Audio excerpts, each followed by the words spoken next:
Everyone, कैसे हैं आप सब। आज हमारे नया टॉपिक है प्राइवेट कंपनी, जो हमारा चैप्टर है 4th चैप्टर है कंपनी लॉ का। आज इसके बारे में डिस्कस करते हैं। क्या कहते हैं प्राइवेट कंपनी। प्राइवेट कंपनी आपको भी पता है, कंपनी कितने टाइप की होती है, 2 टाइप की होती है। प्राइवेट कंपनी होती है और एक पब्लिक कंपनी होती है। आज हम प्राइवेट कंपनी के बारे में बात करते हैं। प्राइवेट कंपनी एक कंपनी का ही पार्ट होता है, form of a company. Company की फॉर्म होती है वो, मतलब कि जैसे नॉर्मल सारे कंपनी काम करती है, इसी तरह हमारी प्राइवेट कंपनी काम करते हैं। पर प्राइवेट कंपनी के कुछ एक रूल रेगुलेशन होते हैं। जैसे कि नॉर्मल सी बात है, जब भी हम कोई काम शुरू करते हैं हर एक चीज़ के रूल रेगुलेशन होते हैं। तो प्राइवेट कंपनी के भी रूल रेगुलेशन थोड़े से अलग हैं, ठीक है। तो यहाँ पे हम डेफिनेशन के थ्रू समझते हैं, जो हमारी सेक्शन 2 सबसेक्शन 68 के अंदर आती है। क्या कहती है ये definition. Company amendment act 2015, company के अंदर अमेंडमेंट हुए, मतलब कि कुछ ना कुछ जो चेंज होते रहते हैं उस एक्ट के अकॉर्डिंग। एक्ट कौन सा है, 2015। आपको एक बात बताना चाहूँगी, जब भी आप कोई क्वेश्चन याद करें ना थ्योरी का, तो हमेशा लिंक करके याद करना बेटर रहेगा, क्योंकि आपको जल्दी याद हो जाएगा। अमेंडमेंट का मतलब मैंने आपको बताया कि कुछ ना कुछ चेंज हुआ, तो चेंज हुआ तो वो चेंज किस सन में हुआ, 2015 के एक्ट के अकॉर्डिंग। कंपनी की, प्राइवेट कंपनी की डेफिनेशन दी हुई है सेक्शन 2 सबसेक्शन 68 के अंदर। क्या कहते हैं कि प्राइवेट कंपनी क्या है, as a company which has the minimum paid up capital as may be prescribe and by its article.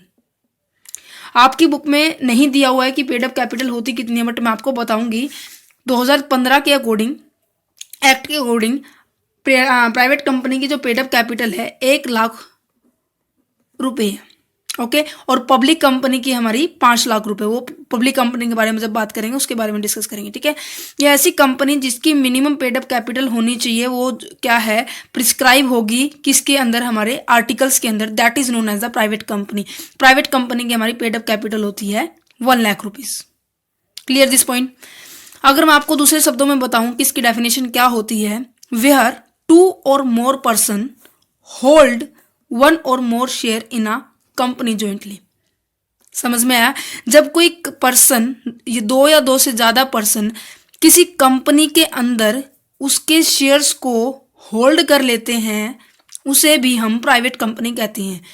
Means वो एक भी शेयर होल्ड कर सकता है और 10 भी शेयर होल्ड कर सकते हैं। सो इसलिए 1 or more शेयर्स को जब वो कोई पर्सन होल्ड करता है, उसे हम क्या कहेंगे, प्राइवेट मेंबर कहेंगे। They shall for the purpose of this classes be treated as a single member. और कोई भी पर्सन जो चाहे वो एक शेयर को होल्ड करे या फिर ज़्यादा शेयर को होल्ड करे, उसे हम सिंगल मेंबर ही कहेंगे। प्राइवेट का जो प्राइवेट कंपनी के अंदर जो जिसने होल्ड किया है उसे हम सिंगल मेंबर ही कहेंगे। ये नहीं होगा कि उसने ज़्यादा शेयर होल्ड किया है तो दैट मीन्स वो ज़्यादा मल्टीपल मेंबर कहेंगे। That not is a treated, only single member is treated is. तो अब हम बात करते हैं इसकी कैरेक्टरिस्टिक्स के बारे में। क्या होती है, शेयर्स को ट्रांसफर करने का रिस्ट्रिक्शन है, विरोध किया गया है कि आप शेयर्स को ट्रांसफर नहीं कर सकते। सो यहाँ देखो, restriction only implies that the share can not be freely transfer. आप आज़ादी से उसे ट्रांसफर नहीं कर सकते अपनी इच्छा के according, at the will of the holder of shares. Share holder के विल के अकॉर्डिंग आप उसे फ्रीली ट्रांसफर नहीं कर सकते। ये यहाँ पर इसका विरोध किया गया है प्राइवेट कंपनी के अंदर। केवल ट्रांसफर तभी कर पाओगे जब क्या है, आपके आर्टिकल के अंदर वो लिखा होगा।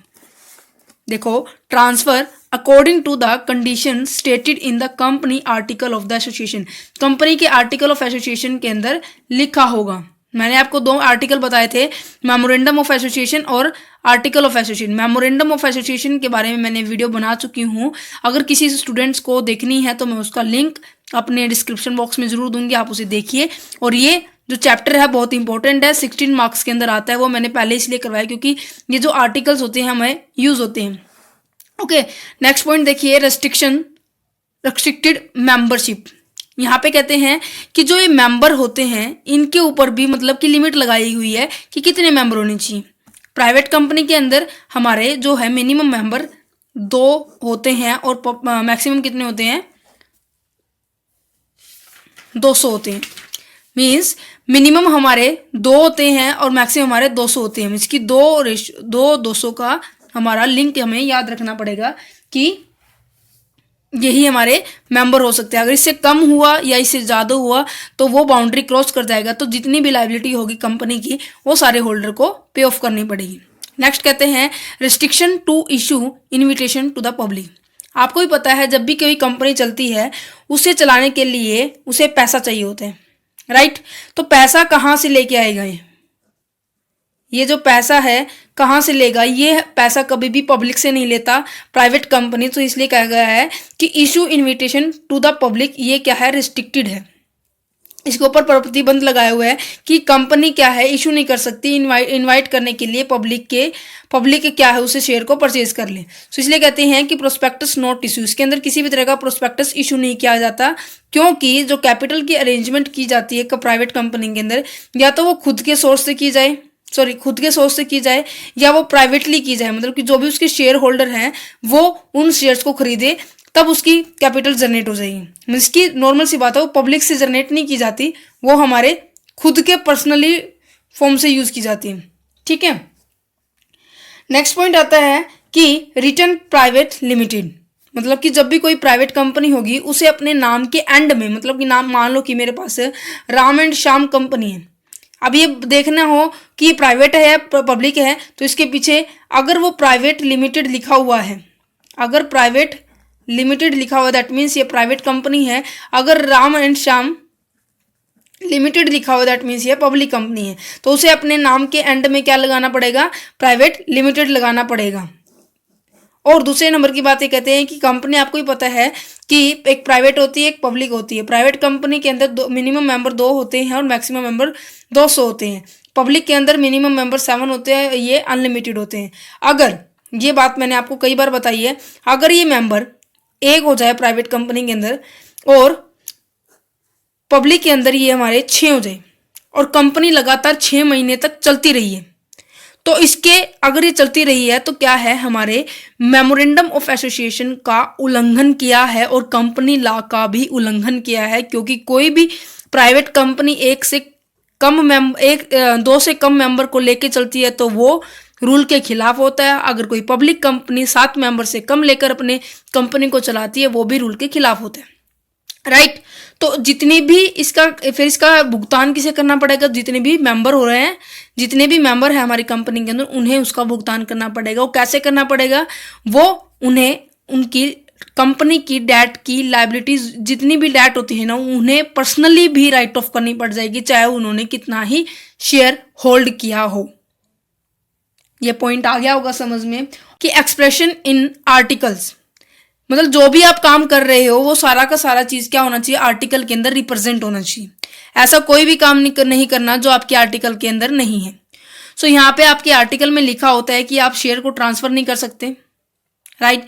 बिना आर्टिकल के अंदर लिखा हुआ है कि आप उसको विलिंग के साथ फ्रीली ट्रांसफर नहीं कर सकते। हमने ऊपर पढ़ा था कि आप विलिंगली ट्रांसफर नहीं कर सकते। सेकेंड पॉइंट हमें पढ़नी है कि लिमिट ऑफ द मेंबर की लिमिट भी डिफाइन की गई है। 200 है, याद करने का तरीका 2 से स्टार्ट होती है 200 पे खत्म हो जाती है। 2 सेम है, पीछे 0 लगानी है, राइट। 2 है 200 2 0 लगानी है। नो प्रोस्पेक्टस इशू, किसी भी तरह का प्रोस्पेक्टस इशू नहीं किया जाएगा। किस लिए कि वो पब्लिक से अपना कैपिटल इशू कर सके, मतलब पब्लिक से कैपिटल अपना अरेंज कर सके। और यहाँ पे पर्सन एम्प्लॉय, यहाँ पे एक वन पर्सन कंपनी आती है। ओपीसी का मतलब होता है 1 पर्सन कंपनी। इसके छोड़कर अगर कोई भी मेंबर उस कंपनी का मेंबर बनना चाहता है तो पहली बात तो वो किसी और कंपनी का मेंबर नहीं होना चाहिए।